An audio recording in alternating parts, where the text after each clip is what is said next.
Hello everyone. Welcome to Capstone IAS Learning, and in this special series of places in news targeting prelims 2020, we will be covering some places with the help of map that are often seen in news. So let's begin our discussion. The first place is Chagos Archipelago. Chagos Islands are located in central Indian Ocean, and this is the disputed territory between UK and Mauritius. और इन्हीं कारणों से ये news में भी था because recently ICJ International Court of Justice has asked UK to return Chagos Archipelago back to Mauritius. और चेगोस island group का अगर हम हिस्टोरिकल बैकग्राउंड देखें तो 19th सेंचुरी में these islands were governed from Mauritius because Mauritius was British colony at that time. Mauritius gained its independence in 1968, but UK retained possession of Chagos Archipelago by paying more than 4 million euro for these islands, right? But Mauritius claim कहते हैं कि 1965 में UK ने उन्हें compel किया कि जब तक वो ये आइलैंड्स उन्हें नहीं दे देंगे तब तक उन्हें आजाद नहीं किया जाएगा. इसीलिए आईसीजे ने ये कहा है कि continued British occupation of Chagos islands is illegal, but Britain इसे ब्रिटिश इंडियन ओशन टेरिटरी मानता है. और अगर लोकेशन के पर्सपेक्टिव से हम देखें तो this island group is located in central Indian ocean and it is about 1000 miles south of the southern tip of Indian subcontinent. Seychelles के ईस्ट में, मॉरिशियस के नॉर्थ में इनका लोकेशन है. और this is also very important because it includes the strategic US base of Diego Garcia. US का strategic base है यहाँ पे, डिएगो गार्सिया एयर बेस है, इस कारण से भी ये आइलैंड्स इंपॉर्टेंट हैं, right. Next is Subic bay. Subic bay was in news because researchers in Philippines have discovered a species of ancient human. Ancient human की एक स्पीशी को, होमोलुजेंसिस स्पीशी को डिस्कवर किया फिलीपींस में रिसर्चर्स ने. अब स्यूबिक बे को लोकेशन की पर्सपेक्टिव से अगर हम देखें, so this is located on the west coast of the Luzon islands in Philippines. Luzon islands के वेस्ट कोस्ट पे स्यूबिक बे का लोकेशन है. और यहाँ पे होमोल्यूजेंसिस जो कि एंशिएंट ह्यूमन स्पीशी हैं उनको रिसेंटली डिस्कवर किया गया. And these species lived on the island of Luzon at least 50,000 to 67,000 years ago. So Luzon Islands पे ये जो स्पीशीज हैं 50,000 साल से 67,000 साल पहले इनका यहाँ पे प्रेजेंस देखा जाता था. इसलिए अभी फिलीपींस में इन्हीं आइलैंड्स के पास इन्हें डिस्कवर किया गया और इन कारणों से ये न्यूज में थे. स्यूबिक बे ल्यूजोन आइलैंड के वेस्ट कोस्ट पे उपस्थित है, ये बात हमें पता होनी चाहिए. And this region was also in news because of the presence of Taal volcano. And according to Philippines institute of volcanology and seismology, this volcano, this Tal volcano is considered as the complex or compound volcano because इसके generally volcano का ना एक he went होता है जिस went से magma का outpouring होता है. बट ये कॉम्प्लेक्स वोल्केनो है क्योंकि इसके सेवरल इरप्शन पॉइंट्स हैं. बहुत सारे जगहों से इन वोल्केनोज के इरप्शन पॉइंट्स देखने को मिलते हैं, इसलिए इन वोल्केनोज को कंपाउंड वोल्केनो कहा जाता है. और ऐसा ही एक वोल्केनो इटली में माउंट वेसुवियस है, ये बात हमें मालूम होनी चाहिए. अगर हम बात करें इसके प्रिडिक्टेबिलिटी की तो this volcano has erupted more than 30 times in the last few centuries. इसलिए बहुत अनप्रिडिक्टेबल है कि कब इनका इरप्शन हो जाए, राइट. और अब हमें ध्यान में रखना एक बात को कि क्यों फिलीपींस में इतने सारे वोल्केनिक एक्टिविटीज हमें देखने को मिलती हैं. बिकॉज जब फिलीपीन आर्किपेलागो का फॉर्मेशन हुआ ना, तब ये आर्किपेलागो और ये आइलैंड ग्रुप्स फॉर्म होते हैं ओशियनिक प्लेट के कन्वर्जेंस से. ओशियनिक प्लेट के कन्वर्जेंस में क्या होता है, जब दो टेक्टोनिक प्लेट्स आपस में कन्वर्ज होती हैं और वो दोनों प्लेट्स ओशियनिक प्लेट हैं, तो इनमें हाई डेंसिटी के कारण एक प्लेट दूसरी प्लेट के नीचे सबडक्ट होती है. जब किसी दूसरी प्लेट का सबडक्शन होता है तब इस प्लेट का यहां पे हाई हीट और प्रेशर के कारण मेल्टिंग हो जाता है. और इस मेल्टिंग के कारण जो मैग्मा होगा वो मैग्मा बॉयंसी फोर्स के कारण ऊपर आने लगता है और राइज होने लगेगा. जब इस मैग्मा का आउटपोरिंग सरफेस पे हो जाएगा तब हमें वोल्केनिक एक्टिविटी देखने को मिलेगी। इसीलिए चाहे वो कॉन्टिनेंट ओशन कन्वर्जेंस हो या ओशन ओशन कन्वर्जेंस हो, इन दोनों सिनेरियोज में जब एक प्लेट दूसरी प्लेट के नीचे सबडक्ट होती है, then there is always the presence of volcanic activity will be there. अब अगर हम वहां पे वोल्केनिक एक्टिविटीज देखेंगे और प्लेट्स का इंटरेक्शन देख रहे हैं, तो डेफिनेटली वहां पे हमें सिज्मिक एक्टिविटी, अर्थक्वेक एक्टिविटीज भी देखने को मिलेंगी। फिलीपाइंस, इंडोनेशिया और जापान, इन तीनों आइलैंड ग्रुप्स का जो फॉर्मेशन हुआ है वो ओशन ओशन कन्वर्जेंस के कारण हुआ है। इसीलिए ये तीनों रिंग ऑफ फायर का पार्ट भी बनते हैं। In the next slide, we will see some groups, some mountainous groups जो कि volcanic mountains है in Indonesia। वो वहां पे इसलिए होंगे क्योंकि इंडोनेशिया का फॉर्मेशन भी ओशनिक ओशनिक कन्वर्जेंस से हुआ है।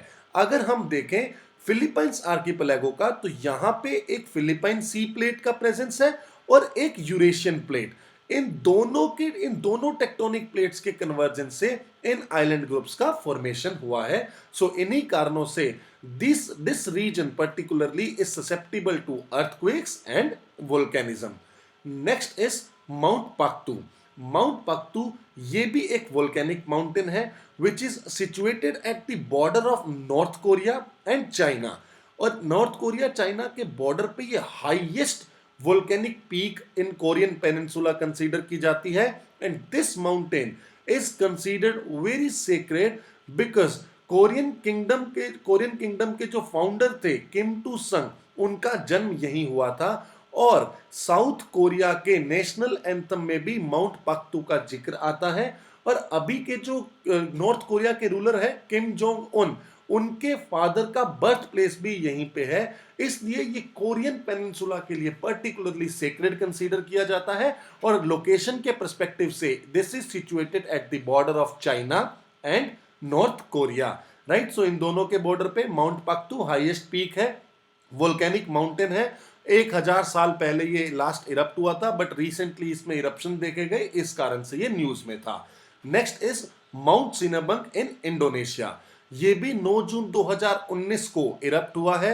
उससे पहले 2010 में यहां पे वोल्केनिक एक्टिविटी देखी गई थी। बट यहां पे अगर हम देखें, ये इंडोनेशिया में मोर देन 130 एक्टिव वोल्केनोज का प्रेजेंस है। ये इसलिए ही है बिकॉज इंडोनेशिया का भी फॉर्मेशन ओशनिक प्लेट के कन्वर्जेंस के कारण हुआ है। इसीलिए ऐसे इतने सारे वोल्केनिक एक्टिविटीज और सिज्मिक एक्टिविटी होने के कारण this is located on the ring of fire.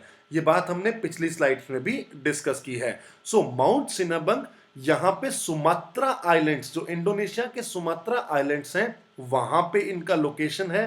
और माउंट सिनाबंग के साउथ में अगर हम देखें तो एक लेक का प्रेजेंस है। This is lake Toba. Lake Toba is in Sumatran island of Indonesia और ये एक काल्डेरा लेक है। काल्डेरा लेक का मतलब पहले यहां पे वोल्केनिक एक्टिविटी हुआ करती थी, बट उसके बाद यहां पे एक बहुत बड़ा सुपर वोल्केनो का फॉर्मेशन हुआ। सुपर वोल्केनो, एक बहुत बड़ा वोल्केनो इरप्ट हुआ, जिसके कारण यहां पे एक इनके माउथ पे, वोल्केनो के जो माउथ होता है, वेंट का जो माउथ है, वहां पे बहुत बड़ा गहरा एक डिप्रेशन बन गया। अब वहां पे वोल्केनिक एक्टिविटी तो बंद हो गई और इस डिप्रेशन में धीरे धीरे पानी इकट्ठा होने लगा और इसी को बोला जाता है काल्डेरा लेक। और lake Toba Sumatran islands of Indonesia पे उपस्थित एक काल्डेरा लेक है, जिसका फॉर्मेशन एक सुपर वोल्केनो के इरप्ट होने के बाद हुआ है। और इंडोनेशिया रिंग ऑफ फायर का पार्ट इसलिए है बिकॉज इंडोनेशियन आर्किपेलागो का फॉर्मेशन भी ओशन कन्वर्जेंस के कारण ही हुआ है, जैसे फिलीपींस और जापानीज आर्किपेलागो का हुआ। इसीलिए यहां पे वोल्केनिक और सिज्मिक एक्टिविटीज हमें देखने को मिलती हैं। नेक्स्ट इज, अगर हम यहां पे देखें, mount Agung, mount Batur, mount Rinjani, mount Semeru, mount Merapi, ये जितने भी माउंट्स यहां पे दिखते हैं, these all are active volcano in Indonesia. और ये एक्टिव वोल्केनो किस लिए है? क्योंकि ओशन प्लेट कन्वर्जेंस से इनका फॉर्मेशन हुआ है। Next is great Pacific garbage patch. ये पैसिफिक, नॉर्थ पैसिफिक ओशन में वेस्ट ऑफ नॉर्थ अमेरिका से जापान तक कॉन्टिन्यूअस कचरे का, गार्बेज का एक पैच है जो कि पर्टिकुलरली प्लास्टिक गार्बेज है। उस पैच को ग्रेट पैसिफिक गार्बेज पैच और पैसिफिक ट्रैश वोर्टेक्स के नाम से जाना जाता है।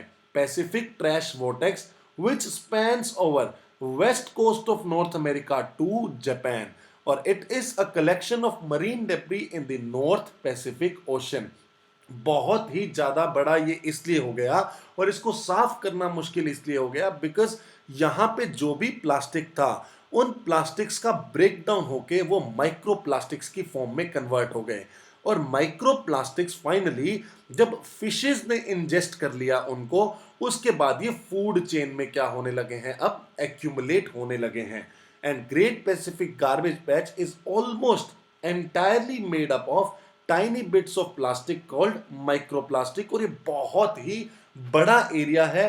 प्लास्टिक नॉन बायोडिग्रेडेबल है और हार्मफुल है मरीन लाइफ के लिए और ह्यूमन बीइंग के लिए, और इनको साफ करना अब मुश्किल इसलिए हो गया है क्योंकि ये प्लास्टिक अब माइक्रोप्लास्टिक्स का फॉर्म ले चुके हैं।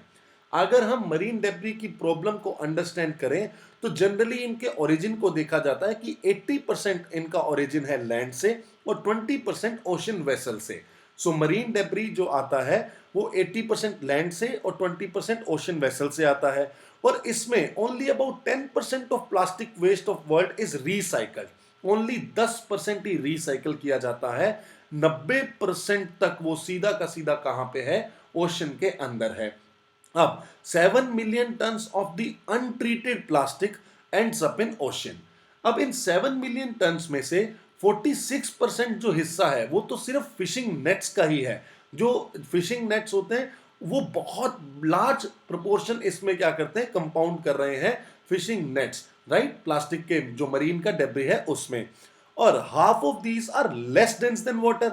अब अगर इनकी डेंसिटी जो है वो पानी से कम है तो ये फ्लोट करेंगे, और अगर फ्लोट करेंगे तो एक जगह से दूसरी जगह तक बहुत लंबे डिस्टेंस तक ये ट्रांसपोर्ट किए जा सकते हैं। ये बात हमें पता होनी चाहिए। These form about 75% of marine debris and finally they break down to form microplastics। जब ये microplastics बन जाते हैं and they enter food chain through ingestion by marine species। अब इन microplastics को fishes ingest करेंगी और ये food chain में enter हो जाएंगे।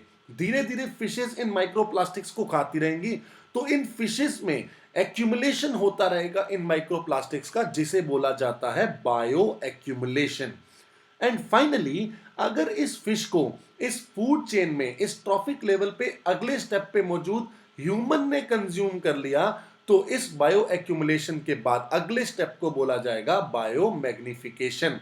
तो ये मरीन लाइफ और ह्यूमन बीइंग दोनों को अफेक्ट करती है, पूरी की पूरी फूड चेन को इंपैक्ट करेगी, बिकॉज सबसे पहले बायो एक्यूमुलेशन होके फिशेस में गया एंड मैग्नीफाई होके अगले ट्रॉफिक लेवल तक ये जाता रहेगा। सो इन कारणों से ये माइक्रोप्लास्टिक्स बहुत ज्यादा खतरनाक साबित होते हैं।